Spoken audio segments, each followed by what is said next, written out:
And for the people that say that Indiana Jones is a great game, the presentation, the gameplay, the cutscenes, everything is perfect. But what is going on with all these puzzles, man? It's gotten to the point where I just deleted the game, bro. The pacing is so bad in this game, and let me explain. Now, I haven't finished the game, but let me explain to you as to why I just stopped playing it. You get a cutscene, you know, you get another cutscene, and then you get a puzzle, another puzzle, and another puzzle, and then they throw you into the gameplay.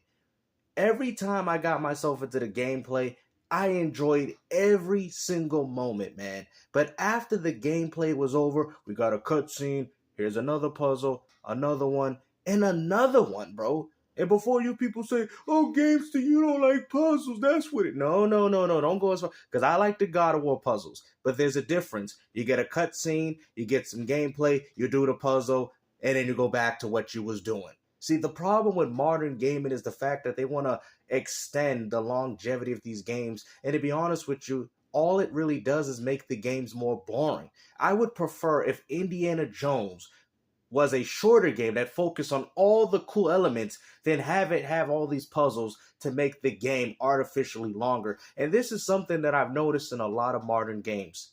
Is the fact that you guys want to artificially extend the longevity of these games, which makes them boring.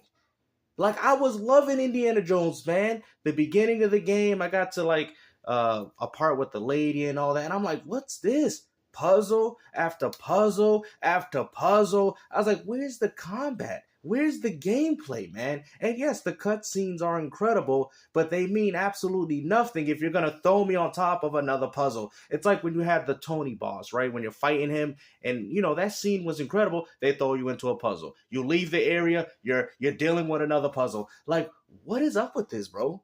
And y'all like, when you play Resident Evil, that game got a lot of puzzles too. But there's a difference. There's enemies in the way. Okay, I'm not just stuck in an empty room with a person following me saying, "Hey, Indy, what are we gonna do?" You know? The gameplay is what had puzzles in it. It's just like with the old Tomb Raiders. Yes, Tomb Raider has a lot of puzzles, but you're a part of the game.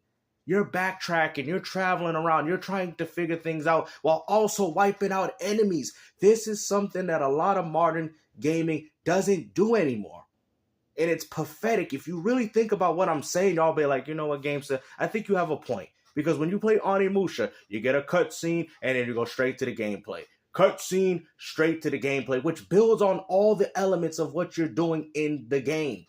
But if you're telling me if I'm playing Onimusha and we got a puzzle, and then you got to do this puzzle, and then you got to do another puzzle. Oh, hold on. We got a cutscene. Now you got to do one more puzzle, and then you got the gameplay. Then the game would be boring. See, this is what you people don't understand. This is why modern gaming is trash, bro. If you played any retro game, you're in full control of what you're doing. This is why online gaming is taking over. For all the people that say, I don't know why people play Grand Theft Auto online more than the single player, because the single player games are just doing nothing but holding your hand and having you do all the boring elements. While with online multiplayer, you're in full control of what you're doing and you're doing the fun things that you want to do as a gamer. See, that's the problem. Ninja Gaiden, oh, but that's Indy. He's an archaeologist. You don't know what you're talking about. That's what he's supposed to be doing. Okay, that's fine. But all I'm telling you is that I prefer the gameplay with the shooting and him using his whip and him climbing up stuff. That's what I enjoyed. I didn't care for all this puzzles, man. I have no problem with puzzles, but telling me that I got to do 3 to 4 consecutive puzzles in a row and not get bored, especially when the gameplay is so good. I mean, at this point, you people don't know how to develop a video game anymore. I'm sorry, I'm breaking it down for you. Every game that I played that had puzzles, like God of War, like I've said before, you got the hackers, you got the cutscene, you got the gameplay, and then you go right to the puzzle. And then rinse and repeat. Cutscene, cool gameplay, puzzle. There you go. The cutscene is supposed to help essentially build the hype of what you're doing in the game. Like, for example, God of War 2, you know what I mean? You get that nice cutscene, and then you got all these enemies dropping on top of you. You're fighting this boss, and you do all these gameplay elements, and then you get to a point where you get a cutscene. But what happens after you're done? I mean, not a cutscene, I'm sorry. You get to a puzzle. What happens after you're done, guys? You go right back to the gameplay. They have another cutscene that kind of untells the events of what's going on, and then you're right back to doing what you know best. That's what Indiana Jones should have did. I'm telling you, games need to be shorter, bro. You guys want to sit there and say retro gaming is better. What makes you think that retro gaming is better because it's shorter? That's exactly why it's better. Because they're shorter and they're more replayable. Indiana Jones, which happens to be a good game, I would go as far to say it's probably the best game that came out this year, right? I would go as far to say that. The graphics and everything else, performance and everything. But when it comes down to pacing, it's horrible. And I've noticed this in a lot of modern games. Gears of War, you get a cool cutscene that tells you about the Locust Horde. You get the action combat, and you're right back to another cutscene to tell you all the events of what's happening. That's how you design a video game correctly. You people don't understand Silent Hill, any game with puzzles, I enjoyed. Silent Hill, there's not probably any other franchise that got more puzzles that are more challenging than Silent Hill. Indiana Jones puzzles ain't even challenging, but it just gets boring. Like me doing a puzzle after a puzzle after a puzzle after a puzzle. It gets boring because Silent Hill, yeah, you might be doing puzzles, but there's enemies in the way. I got to figure out where to go. I have an item and I got to probably combine it with something else to have it work with this. I'm actually feel like I'm being tested. Okay, and on top of me being tested and trying to figure this puzzle out in my brain, I'm also traveling the map trying to find items. See, are you people not understanding? A lot of these things have a lot to do with gameplay.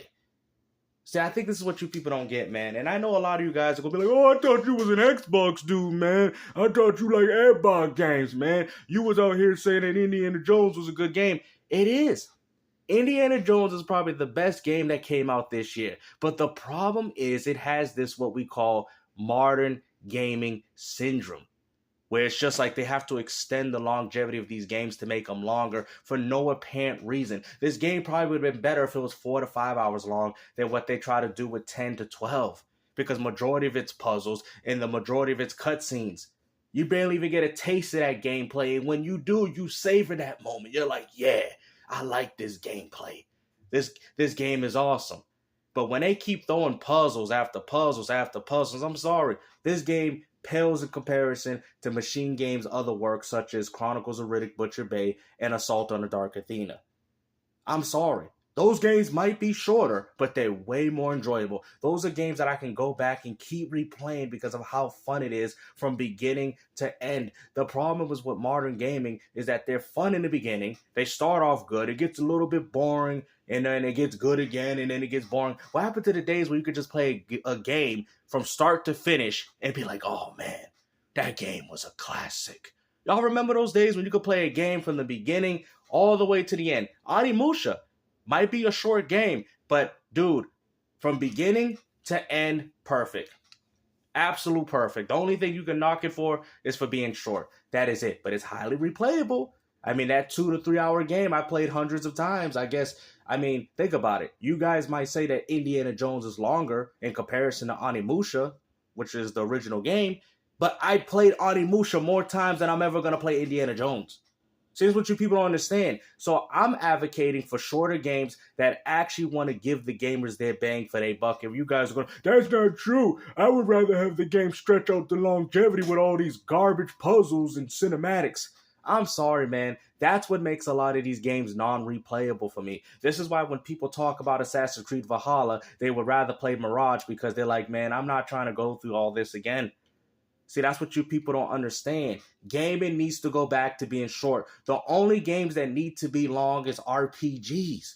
And even RPGs, they're making them longer. I mean, Final Fantasy VII, you could probably beat the original game in about 60 to 70 hours. Rebirth, it's over 100, and we ain't even got to the side quest yet. What is going on here, man? I'm sorry, bro. Games need to go back to being short. Only a few games that I could recommend, like Elder Scrolls or Fallout or Starfield for being excessively long and stuff. That is it. But even then, those games ain't that long either if you just stay on the main quest. It's really the side stuff that gives you that type of content. I'm sorry, man. Indiana Jones, if y'all told me to put a rating on it, now I haven't finished the game, it's probably a good 8 out of 10. You know what I mean? I mean, it's just not something I have to force myself to finish this game. I had to, bro. Like, I had to force myself, bro. I would rather just stop playing it and go play one of these classic games right here. Like, Ninja Gaiden Black, you know, a game that emphasizes gameplay. Even Duke Nukem Forever. I had more fun playing that game than playing Indiana Jones. I'm sorry, guys. Your modern games just suck. You can sit there and say, oh, it's better than what PlayStation has dropped. Okay, that's a fair argument. I can agree with that. Because I actually had Marvel Spider-Man 2, and I was getting bored with that game too. I'm just the modern games is boring. Yes, you guys got the graphics, you guys got all the the performance options, but they are boring. Because even there was times where I enjoyed Marvel Spider-Man 2, but then there was moments that just made me want to stop playing the game. See, with a game like Ninja Gaiden Black, this game is good from start to finish. Start to finish. That's what you guys don't understand. Conker's Live and Reloaded is good from start to finish. Time Splitters Future Perfect is good from start to finish. Panzer Dragoon Order, start to finish. This is what you people don't understand. You guys want to play these boring games that get good, that get bad, that get good, that get bad. No, I don't want no more bipolar games, man. I want games to be good from the beginning all the way to the end. Shenmue is another one. Good from the beginning all the way to the end. These are the type of games that I'm looking for. I don't care on how short some of these games may be. They are fun, they're replayable, they're enjoyable. I probably spent more time beating House of the Dead 3, which is a 1-hour game, than I'm ever going to have with Indiana Jones or even Final Fantasy VII Rebirth.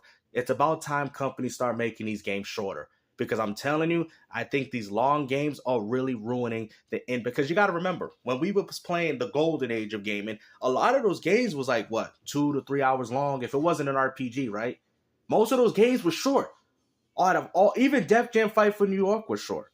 So, like I said, like even that game was short. Def Jam Fight for New York, that game was so short, man, for the story. But like I said, it was so replayable. And that's what makes a good game, man. I'm sorry, replayability. If you guys disagree with me in my comment section, just tell me, man. But I'm sorry, man. Indiana Jones has that modern gaming syndrome. It gets boring. Too many cutscenes, and the gameplay is good. The presentation, the gameplay, everything's perfect with the game.